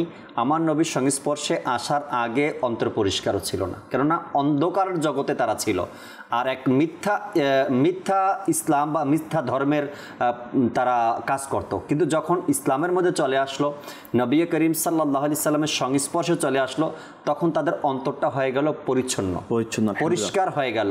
তার আগে অন্তরের কঠোরতা কেমন ছিল? যে কঠোরতা ছিল তারা জাহিলিয়াতের যুগে যেমন ছিল, হ্যাঁ, তারা নারীকে কি করে সম্মান করতেন না, পুঁতে ফেলতেন। যেমন পাঞ্জাবের মধ্যে একটি ঘটনা এমন ঘটেছেন, সে তার কন্যা সন্তান হয়েছে, সে তার কন্যা সন্তানকে জীবিতভাবে পুঁতে দিল পাঞ্জাবের মধ্যে। এখন পুলিশকে খবর দেওয়া হলো, পুলিশ তাকে ধরে নিয়ে গেল। তো তথ্য অনুসন্ধানে দেখা গেল, সে ডাক্তারকে বলল যে এটা আমার ষষ্ঠ কন্যা সন্তান, আপনি তাকে ইঞ্জেকশন দিয়ে মেরে ফেলেন। ডাক্তার এটাতে অস্বীকৃতি জানালে বাচ্চাকে সাথে সাথে কি করলেন, জিন্দা পুঁতে ফেললেন, দাফন করে দিলেন। তো তাকে জিজ্ঞেস করা হলো কেন? বললো যে আমি এই বাচ্চাটা কুৎসিত ছিল, অসুন্দর ছিল, আর তাকে দেখে আমার ভালো লাগেনি। মূলত দেখেন, আল্লাহ তাআলা যে বান্দিনীকে দুনিয়াতে পাঠিয়েছেন, এতে তো কোনো তার মায়েরও কোনো দোষ ছিল না, ওই কন্যা মেয়েরও কোনো দোষ ছিল না, কিন্তু তার অন্তরে কঠোরতা হয়ে গিয়েছে। আর অন্তর কঠোরতা কেন হয়? অন্তর কঠোরতা এই জন্য হয় যখন আল্লাহ তাআলার জিকির আমরা ছেড়ে দিই, হ্যাঁ, যখন আমরা নামাজ পড়া থেকে উদাসীন হয়ে যাই, কুরআনুল কারীম তেলাওয়াত করাতে উদাসীন হয়ে যাই। দেখবেন যখন আমরা এগুলো থেকে ছেড়ে দিই, আমরা নামমাত্র মুসলমান হিসেবে পড়ার চেষ্টা করি, তখন আমাদের মসজিদে গেলে আমাদের অন্তর ছটফট করে, যেমনটা পাখি খাঁচার মধ্যে ছটফট করে বের হয়ে যাওয়ার জন্য, সে বের হয়ে যাওয়ার জন্য চেষ্টা করে। আজকে মুসলমানকে যখন আমরা নামাজের দাওয়াত দেওয়া হয়, মসজিদে আহ্বান করে, দাওয়াত ইসলামের মুবাল্লিগরা যখন মসজিদে আহ্বান করে, ইজতিমায় বসার জন্য দাওয়াত করে, তখন তার অন্তর ছটফট করে না বসার জন্য, চলে যাওয়ার জন্য চেষ্টা করে। সে নিজেকে ব্যস্ততা দেখায় আর দুনিয়াবি বানিয়ে ফেলার চেষ্টা করে। পাশাপাশি এখানে তাকে যদি ইবাদত তো তার মনোযোগ বসে না, পাশাপাশি তাকে যদি বলা হয় যে বিভিন্ন নফল ইবাদত করার জন্য, সে এগুলাকে মনোযোগী দেয় না, উদাসীন হয়ে যায়, ছটপট করে তাড়াতাড়ি বের হয়ে যাওয়ার জন্য। আপনি বলছিলেন যে অন্তর কঠোরতা, আসলে অন্তরটা এমন একটা জিনিস, আল কলবু মুনকলিবুন, কলব হলো পরিবর্তনশীল। কখনো আমাদের কলবটা আপনার নরম হয়, অনেক সময় দেখা যায় যখন নেকির পরিবেশে আসি তখন কলবে মন চায় যে আমি নেকির কাজ করি, যখন বাহিরে চলে যায় তখন আমি এই পরিবেশটা না থাকার কারণে আমার অন্তর আমার তখন নেকির প্রতি দাবিত হয় না। আল্লাহ নবী সাল্লাল্লাহু তাআলা আলাইহি ওয়া সাল্লাম অন্তরের কত গুরুত্ব হাদিসে আসছে। নবী পাক সাল্লাল্লাহু তাআলা আলাইহি ওয়া সাল্লাম সদা এই দোয়া পাঠ করতেন, ইয়া মুকাল্লিবাল কুলুব সাব্বিত কলবি আলা দীনিক। জি, হে অন্তর সমূহের পরিবর্তনকারী, আমার অন্তরকে আপনার দ্বীনের উপর নিয়োজিত রাখুন। জি, তারপর আসছে নবী পাক সাল্লাল্লাহু আলাইহি ওয়া সাল্লাম এই দোয়া পাঠ করতেন, আল্লাহুম্মা মুসাররিফাল কুলুব সররিফ কুলুবানা আলা তাআতিক। সুবহানাল্লাহ। হে আল্লাহ, হে কল্প পরিবর্তনকারী আল্লাহ, আমার কল্পকে আপনার আনুগত্যের দিকে আপনি ফিরিয়ে দিন। আমরা এই দুইটা দোয়া যদি সকাল সন্ধ্যায় পাঠ করি, দোয়াতে যদি শামিল করি, নরম করার জন্য, সফট করার জন্য, পরিচ্ছন্ন রাখার জন্য, চমৎকার দুটি দোয়ার কথা বলেছেন। এবং এই দোয়া দুটি দর্শক শ্রোতা মাদানী পাঞ্জে সূরা কিতাব আছে যে দাওয়াত ইসলামের মাকতাবাতুল মদিনা, এই কিতাবের মধ্যে আপনি এই দোয়া দুটি পাবেন আপনার অন্তরকে পরিষ্কার পরিচ্ছন্ন রাখার জন্য। এবং রাসূল করিম সাল্লাল্লাহু তাআলা আলাইহি ওয়াসাল্লাম যেভাবে চেয়েছেন যে আমার উম্মতের অন্তর যেন এমন পরিষ্কার পরিচ্ছন্ন থাকুক, এই দোয়া দুইটা আমরা যেন পাঠ করি। অন্তরের সাথে পরিবারের সম্পর্ক, অন্তরের সাথে আপনার দেহের সম্পর্ক, অন্তরের সাথে আপনার দুনিয়ার সম্পর্ক, অন্তরের সাথে আপনার আখেরাতের সম্পর্ক, আর এই অন্তরের সাথেই আপনার সন্তানেরও সম্পর্ক আছে। আপনি কোন মাইন্ড, আপনি কোন মন মানসিকতার মানুষ, আপনি কি চান, তো এটা আপনার ঘর এবং পরিবারের মানুষ কিন্তু জেনে যায়, বুঝে যায়। কেননা তারা একদিন নয়, বছরের পর বছর, দিনের পর দিন আপনার সাথে সময় অতিবাহিত করছে। আপনার অন্তর কী চায় এটা বুঝে যায় মানুষ। কোনো মানুষের সাথে আপনি কথা বলবেন বা কোনো মানুষের সাথে ওঠা বসা করবেন, তো ওই মানুষের কি মন চায়, সে কি চায়, এটা একটু একটু হলেও আপনি বুঝে যাবেন সে কি চায় বা কোন মাইন্ড বা তার মন মানসিকতা কেমন, আপনি এক দুইবার তার সাথে মিশলেই আপনি বুঝে যাবেন। এই আপনার অন্তরের সাথে আপনার সন্তানের একটা সম্পর্ক, আপনার সন্তানেরা আপনি যেই মাইন্ডের, আপনার মন মানসিকতা যেমন, আপনার সন্তানরা কিন্তু এভাবেই গড়ে উঠবে। বাবা এই জিনিসটা চায় না, আমরা এটা করব না, বাবা এই জিনিসটা চায়, আমরা এটাই করি। সন্তান হিসাবে বাবার প্রতি তাদের একটু দুর্বলতা থাকবে, আর বাবা যেই কাজটা পছন্দ করে, যেটা তার অন্তরে আছে, সন্তান কিন্তু ওইটার প্রতি ধাবিত হয়। আপনার কারণে আপনার সন্তান চাইলে ভালো পথে যেতে পারে, আপনার কারণে আপনার সন্তান চাইলে খারাপ পথে যেতে পারে। আর এই জন্য অন্তরকে পরিষ্কার করা নিজের সন্তানের জন্য খুবই জরুরি। এই অন্তরের সাথে সম্পর্ক দুনিয়ার, আপনি নিজের অন্তরকে যেভাবে বুঝাবেন আপনার অন্তর সেভাবে বুঝবে। আজকে টাকার প্রয়োজন, কোটি কোটি টাকার প্রয়োজন, আপনি আপনার অন্তরকে সান্ত্বনা দেন, কি দরকার আছে, কি প্রয়োজন আছে, আজ আছি তো কাল নেই, এভাবে সান্ত্বনা দেন। যারা পূর্ববর্তী ছিলেন তাদেরকে আল্লাহ তাআলা বেশি প্রতিদান দিতেন। এ ব্যাপারে আল জুহুদ নামক কিতাবের মধ্যে বর্ণিত আছে, সুফিয়ান বিন দিনার রহমতুল্লাহ তাআলা আলাইহি আবু বশির রহমতুল্লাহ তাআলা আলাইহিকে বলেন, আমাকে পূর্বসূরীদের আমল সম্পর্কে বলুন। তারা তখন বলা হলো তারা অল্প পরিমাণ আমল করতেন এবং অধিক পরিমাণ প্রতিদান পেতেন। আমি বললাম এর কারণ কি? অর্থাৎ তাদের অন্তরের পরিচ্ছন্নতার জন্য। আসলে অন্তরটা আমাদের যে এমন একটা শরীরে এমন একটা মাধ্যম, যে আমি প্রথমে বললাম না যে আমাদের কম্পিউটারে বা আমরা পিসিতে অ্যান্টিভাইরাস ইউজ করি কেন? যাতে সকল ফাইল ডকুমেন্ট ভালো থাকে। তো ঠিক আমাদের অন্তরটা ভালো রাখার কারণ হচ্ছে এটা, এর জন্য ভালো রাখতে হবে যাতে আমাদের ইবাদত রিয়াজত, আমরা অল্প আমল করি কিন্তু এটা যেন আমার বহাল থাকে এবং এই আমলটার মাধ্যমে আমি প্রতিদান পেতে পারি, সেজন্য আমার অন্তরটাকে ভালো রাখতে হবে। কারণ মানুষ কথা বলার আগে অন্তরে ধারণা করে। আমি কিছু বলি বা না বলি, অন্তরে আমি সব ধারণা করছি। আমরা অনেক সময় খারাপ ধারণা করি, আর কুরআনুল কারীমে খারাপ ধারণা করাতে নিষেধাজ্ঞা এসেছেন যে অধিকতর খারাপ ধারণা হারাম বা গুনাহের কাজ। তো আমাদের উচিত যে আমরা যেন গুনাহপূর্ণ কাজগুলো থেকে বিরত থাকার জন্য আমার অন্তরকে সবসময় ইবাদতের মধ্যে, আলা বিযিক্রিল্লাহি তাতমাইন্নুল কুলুব, যে আল্লাহ তাআলা স্মরণে প্রকৃত প্রশান্তি। আমরা আজকে প্রশান্তি খুঁজি অন্তরের, আমরা প্রশান্তি খুঁজতে গিয়ে কুফরি গান শোনার মধ্যে ব্যস্ত হয়ে যাই, আমরা প্রশান্তি খুঁজতে গিয়ে বিনোদনের মধ্যে ঢুকে যাই। আজকে এগুলো তো আরো অন্তরকে কঠোরতা করে। অন্তর পরিচ্ছন্নতা নয়, অন্তরকে পরিচ্ছন্নতা করতে হলে আমাকে জিকিরের মধ্যে রত থাকতে হবে, আমাকে দরুদ শরীফের মধ্যে রত থাকতে হবে, আমাকে আমাকে গান বাজনা থেকে বাঁচতে হবে। যেমন দরুদ শরীফ হচ্ছে অনেক বড় একটা ওজিফা। আমি গত কিছুদিন আগেও মনে হয় মাদানী চ্যানেলের মধ্যে বলেছিলাম যে আমার কি কি প্রয়োজন দুনিয়াতে আমরা নোট করি, আমার কি কি প্রয়োজন আমার কবরে সেটাও নোট করি, হাসরে কি কি প্রয়োজন সেটাও নোট করি, জান্নাতে কি কি প্রয়োজন সেটাও নোট করি। আর সুবহানাল্লাহ বলতে যাই যে আমি যদি পেরেশানিতে থাকি দরুদ শরীফ পাঠ করি, পেরেশানি দূর হয়ে যাবে। আমি যদি আমি যদি অভাবে থাকি দরুদ শরীফ পাঠ করি, অভাব মুক্ত হয়ে যাবে। আমি যদি কোনো কাজ আমার আটকে যায়, আমি দরুদ শরীফ পাঠ করি, আমার আটকে যাওয়ার কাজ সমাধান হয়ে যাবে। আমি যদি ইজ্জত পেতে চাই দরুদ শরীফ পাঠ করি, আল্লাহ তাআলা উচ্চ মর্যাদা দান করবে। আমি যদি কোনো কিছুতে বরকত পেতে চাই তাহলে দরুদ শরীফ পাঠ করি, বরকত এসে যাবে। আমি যদি রিজিক পেতে চাই দরুদ শরীফ পাঠ করি, রিজিক এসে যাবে। আচ্ছা আমি মদিনা শরীফ যেতে চাচ্ছি, দরুদ শরীফ পাঠ করি, মদিনা শরীফ আল্লাহ তাআলা পাঠিয়ে দেবে ইনশাআল্লাহ। আমি প্রিয় নবী সাল্লাল্লাহু আলাইহি ওয়াসাল্লামের দিদার পেতে চাচ্ছি, দরুদ শরীফ পাঠ করি, দিদার পেয়ে যাব। এগুলো তো একটা মুসলমানের চাহাত, ইচ্ছা। আমি যদি চাই যে আমার কবরে মুনকির নাকির সব কি হয়ে যাক, সহজ হয়ে যাক, দরুদ শরীফ পাঠ করি, সহজ হয়ে যাবে। আমার নবী সাল্লাল্লাহু আলাইহি ওয়াসাল্লামকে যেন আমি চিনতে পারি, দরুদ শরীফ পাঠ করি, ইনশাআল্লাহ চিনা সহজ হয়ে যাবে। আবু কাসের পানি পান করতে চাইলে দরুদ শরীফ পাঠ করি, ইনশাআল্লাহ পানি পান করার সৌভাগ্য অর্জন হবে। হুজুর করিম সাল্লাল্লাহু আলাইহি ওয়াসাল্লামের সাথে মুসাফা করতে চাইলে দরুদ শরীফ পাঠ করি, ইনশাআল্লাহ মুসাফা করার সৌভাগ্য অর্জন হবে। প্রত্যেকটার পিছনে একটা না একটা হাদিসে পাঠ রয়েছে, আমরা এগুলো শুনি এবং আমরা চাই আরশের নিচে ছায়া। আমার নবীর উপর দরুদ শরীফ পাঠ করি, আরশের নিচে ছায়া পেয়ে যাব। তাড়াতাড়ি বিদ্যুৎ গতিতে জান্নাতে যেতে চাই, আমাদের যেন গুনাহ মাফ হয়ে যায়, মিজানের পাল্লা যেন নেকি দ্বারা ভরপুর হয়ে যায়। দরুদ শরীফ পাঠ করি, ইনশাআল্লাহ মিজানের পাল্লা হয়ে যাবে। আমি আমার নবী করিম সাল্লাল্লাহু আলাইহি ওয়াসাল্লামের সাথে কাঁধে কাঁধ মিলিয়ে জান্নাতে থাকতে চাই, দরুদ শরীফ পাঠ করি, ইনশাআল্লাহ জান্নাতে আমার নবী করিম সাল্লাল্লাহু আলাইহি ওয়াসাল্লামের সাথে থাকতে পারবো এবং আমার নবী করিম সাল্লাল্লাহু আলাইহি ওয়াসাল্লামের প্রতিবেশী হতে পারবো। তাহলে দুনিয়াতে যেগুলো চাই সেগুলোর জন্য দরুদ শরীফ, কবরে যেটা চাই সেটার জন্য দরুদ শরীফ, এবং হাসর ময়দানে যেটা চাই সেটার জন্য দরুদ শরীফ, এবং আমরা জান্নাতে যেটা চাই সেটার জন্য দরুদ শরীফ। তো একটা ওজিফার মধ্যে এতগুলো আল্লাহ তাআলা নিয়ামত দান করেছেন আমাদেরকে। তো অন্তরকে পরিচ্ছন্নতা রাখার জন্য যদি দরুদ শরীফ পাঠ করি, ইনশাআল্লাহ আমাদের অন্তরে কঠোরতা থাকবে না, অন্তর দরুদ শরীফের মাধ্যমে রিফ্রেশিং হয়ে ইনশাআল্লাহ পরিচ্ছন্নতা হয়ে যাবে। সুবহানাল্লাহ। দর্শকের কিছু কল আছে আমাদের সাথে, দুই একটা কল শুনি, এরপরে আরো কিছু আলোচনা শুনবো আমরা ইনশাআল্লাহ তাআলা। জি, কল শুনিয়ে দিন। সব থেকে বলছিলাম মোহাম্মদ জসিমউদ্দিন, খুব ভালো লাগে চ্যানেলটা, সবসময় আমরা এটা দেখি, আমগুলোকে একটু দোয়া করবেন। দোয়া করি আপনাদের সবার জন্য, আল্লাহ সবাইকে ভালো রাখুক। পরবর্তী কল দেন। আমার নাম মোহাম্মদ ইদ্রিস, আমরা মাদানী চ্যানেল দেখতেছি। মাদানী চ্যানেল আমার থেকে বেশ ভালো লাগে, মাদানী চ্যানেলের বয়ান শুনতেছি, খুব সুন্দর, এজন্য আমরা ধন্যবাদ জানাচ্ছি। আল্লাহু আকবার। আল্লাহ তাআলা সবাইকে ভালো রাখুক, সুস্থ রাখুক, সবসময় এভাবে মাদানী চ্যানেলের সাথেই থাকবেন এ আশাও করি।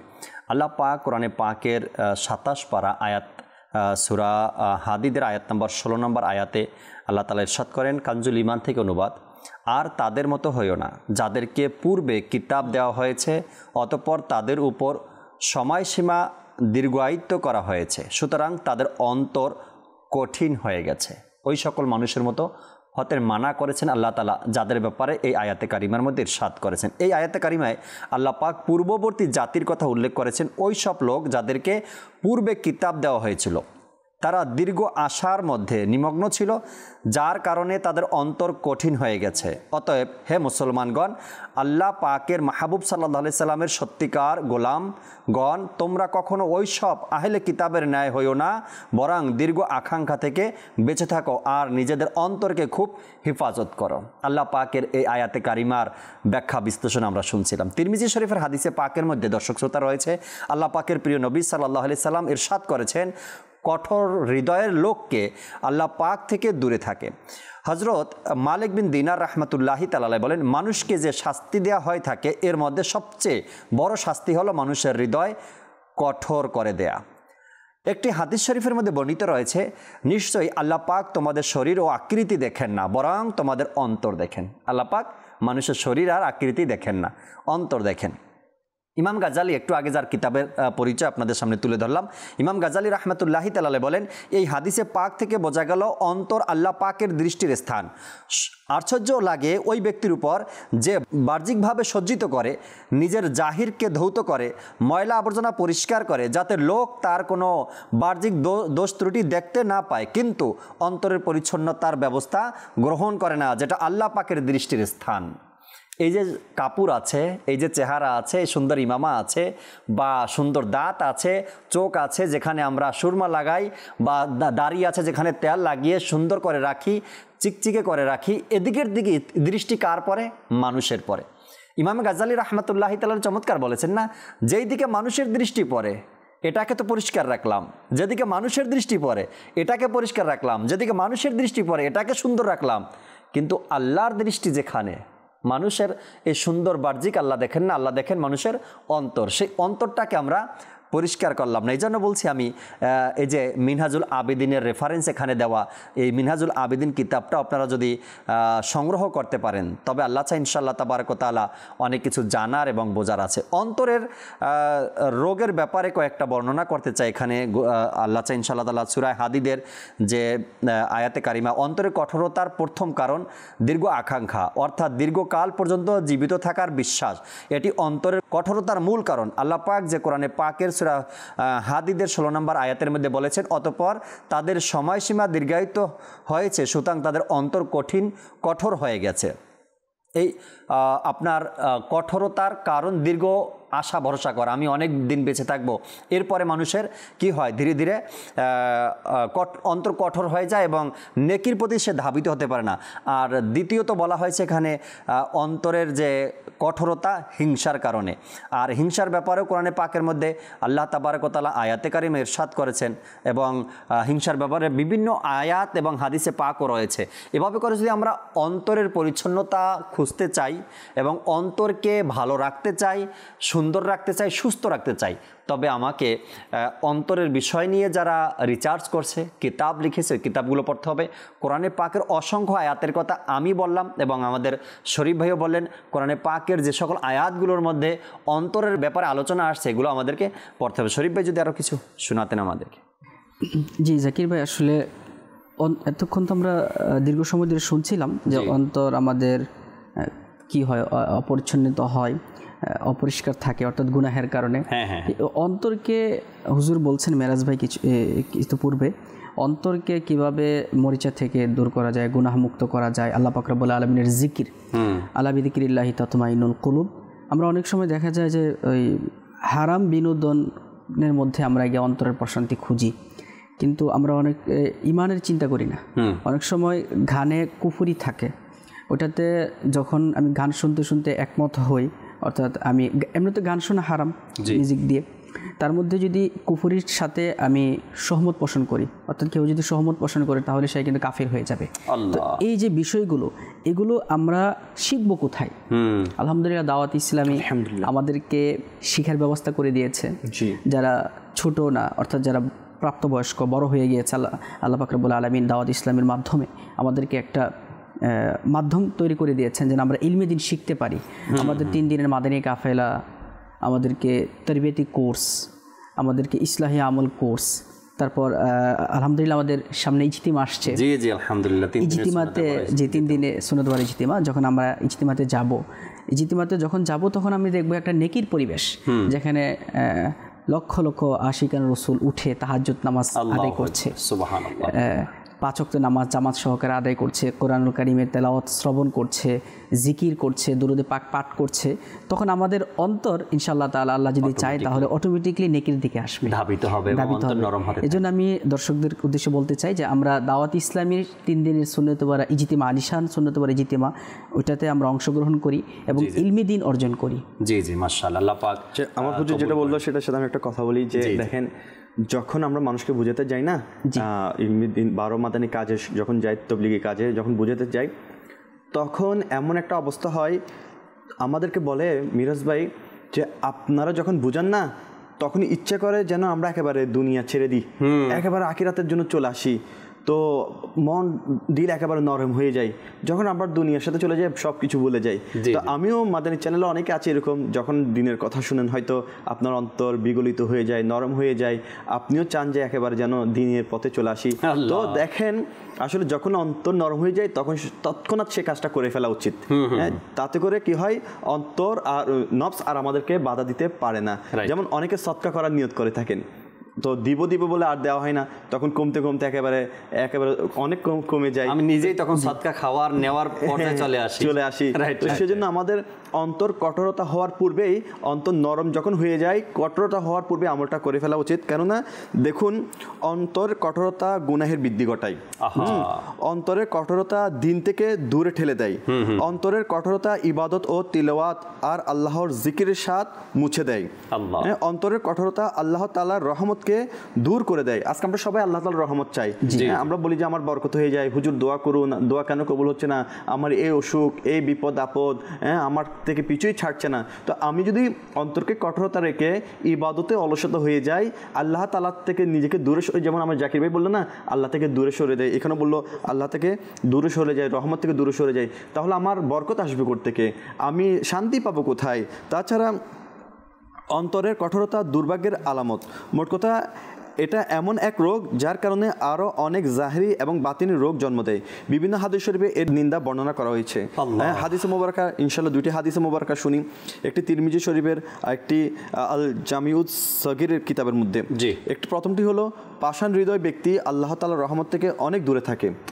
যাদের অন্তর পাষাণ, তারা যখন তখন যেটা সেটা ইচ্ছে করে ফেলতে পারে, তারা মানুষকে হত্যাও করে ফেলতে পারে, তারা মানুষের গায়ে আঘাতও করতে পারে, তারা মানুষকে কুৎসিত ভাষায় কথাও বলতে পারে, অশ্লীল ব্যবহার করতে পারে, অন্তর পাষাণ হওয়ার কারণে। আর অন্তর পাষাণ হওয়ার কারণে মৃত্যুর সময় তার কলমাও নসিব হয় না। তার মৃত্যুর সময় তখন তার অন্তর পাষাণ থাকার কারণে কলমা পড়তে পারে না, উল্টো আরো আজেবাজে বকাবকি করতে থাকে। আর একটা হাদিস শরীফ হচ্ছে যে 4টি বিষয় দুর্ভাগ্যের লক্ষণ, যা একটা আপনি বলেছেন। একটা হচ্ছে কান্না না আসা। আজকে আমরা আমাদের ইবাদতে কান্না আসে না, আল্লাহ তাআলার ভয়ে কান্না আসে না, আজকে আমরা কোনো ভালো কাজ করতে পারছি না, সেই জন্য আমার কান্না আসছে না। আজকে কান্না না আসা, এটা হচ্ছে দুর্ভাগ্যের লক্ষণ। আমরা একটু হলেও চেষ্টা করি, যেমন আল্লাহ নবী রাসূলুল্লাহ সাল্লাল্লাহু তাআলা ইসলাম যখন আল-হাকুমুত তাকাসুর হাত্তা যুরতুমুল মাকাবির এই সূরা তাকাসুর যখন পড়েছিলেন, আপনারা জানেন যে বলছে যে এই আয়াত, আমি যখন এই সূরাটা পড়বো, যারা কান্না করবে তারা জান্নাতি।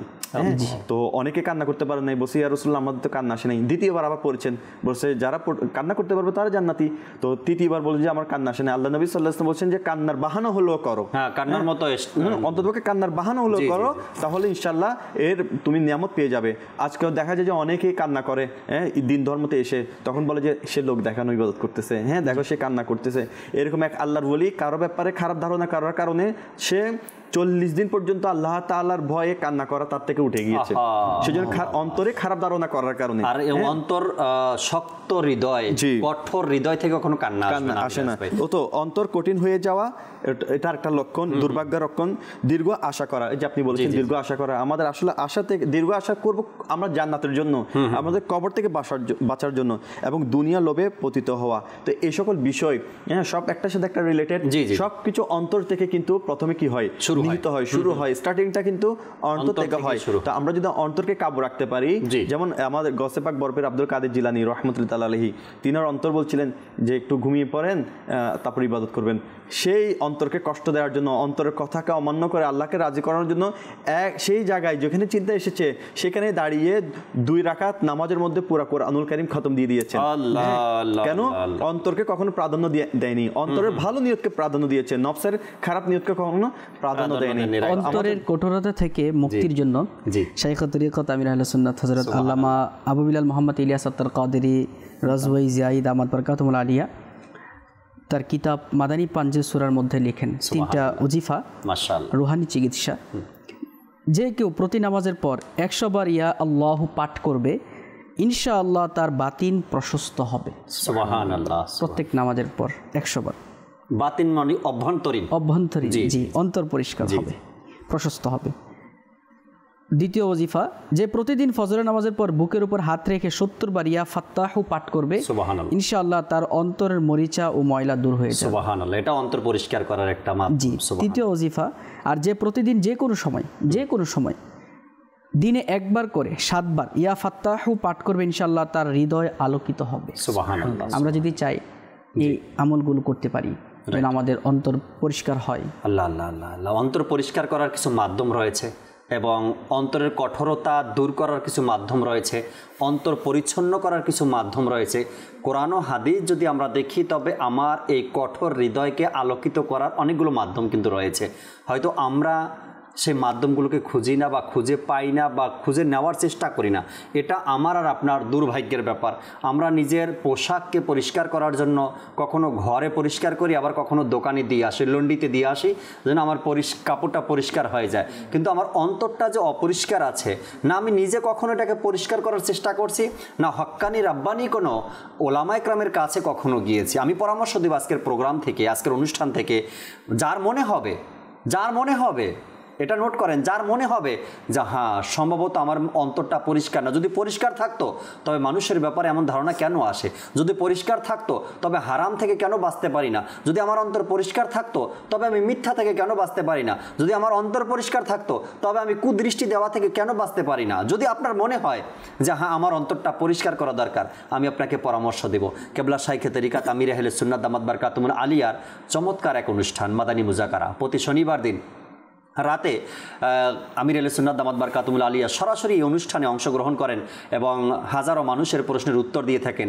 আর এই অনুষ্ঠানের মাঝেই তিনি তওবা করিয়ে বায়াত করিয়ে থাকেন। আপনি এই নেক বান্দার কাছে গাউসে পাকের তরিকায় মুরিদ হয়ে যান, আল্লাহ চাই ইনশাআল্লাহ তাআলা ফয়েজ ও বরকত অর্জন হতে থাকবে, আর আপনার মরে যাওয়া অন্তরটা আবার তাজা হয়ে যাবে, অন্ধকারে সেই অন্তরটা আলো খুঁজে পাবে, অপরিষ্কার সেই অন্তরটা পরিষ্কার হওয়ার মতো রাস্তা সে খুঁজে পাবে। আমার পক্ষ থেকে পরামর্শ আপনাদের জন্য, যদি চান ইনশাআল্লাহ তাআলা গ্রহণ করতে পারেন। 2-1টা SMS পরিশেষ মুহূর্তে, এরপর ইনশাআল্লাহ তাআলা অনুষ্ঠান থেকে বিদায় নিব। দর্শক শ্রোতা, এক ভাই SMS করেছেন, আসসালামু আলাইকুম। ওয়ালাইকুম আসসালাম ওয়া রাহমাতুল্লাহি ওয়া বারাকাতুহু। মুন্সিগঞ্জ থেকে অনুষ্ঠান দেখছি, কেমন আছেন আপনারা? আলহামদুলিল্লাহ রাব্বিল আলামিন। আজকের অনুষ্ঠান এবং অন্তর পরিষ্কার পরিচ্ছন্নতার ব্যাপারে আলোচনা করছেন।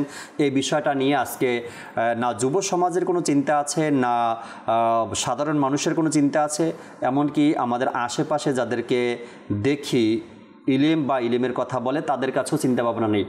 আমি বলবো এটা কারো দোষ না দিয়ে, কারো কথা উল্লেখ না করে, আমি কি আমার অন্তরের কথা চিন্তা করি কিনা, আমি কি আমার অন্তর পরিষ্কারের কথা ভাবি কিনা এটা চিন্তা করি। আশেপাশে কে কী করলো ওটা তো পরেরটা, আমি নিজেরটা করি কিনা এটা আগে দেখেন। আল্লাহ পাক আমাদেরকে বোঝার তৌফিক দিক। আরেকজন ভাই লেখলেন, আসসালামু আলাইকুম। ওয়ালাইকুম আসসালাম ওয়া রাহমাতুল্লাহি ওয়া বারাকাতুহু। চমৎকার অনুষ্ঠান প্রতি সপ্তাহে দেখার চেষ্টা করি এবং আজকের যে বিষয় নিয়েছেন অন্তরের পরিচ্ছন্নতা, আমি পরামর্শ চাচ্ছি যে প্রতিদিন কোরআনে পাকের তেলাওয়াত করলে কি অন্তর পরিচ্ছন্ন হবে কিনা? জি, অবশ্যই হবে।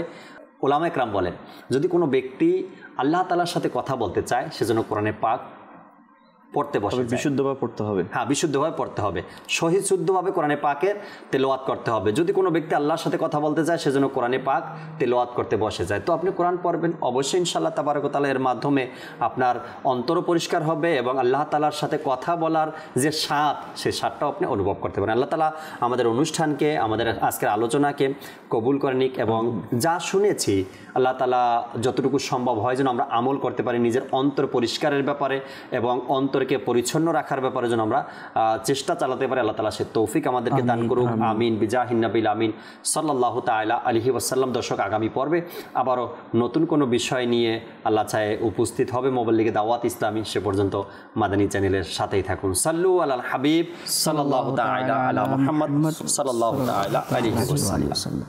আমাদের চরাচরণ যেন শূন্য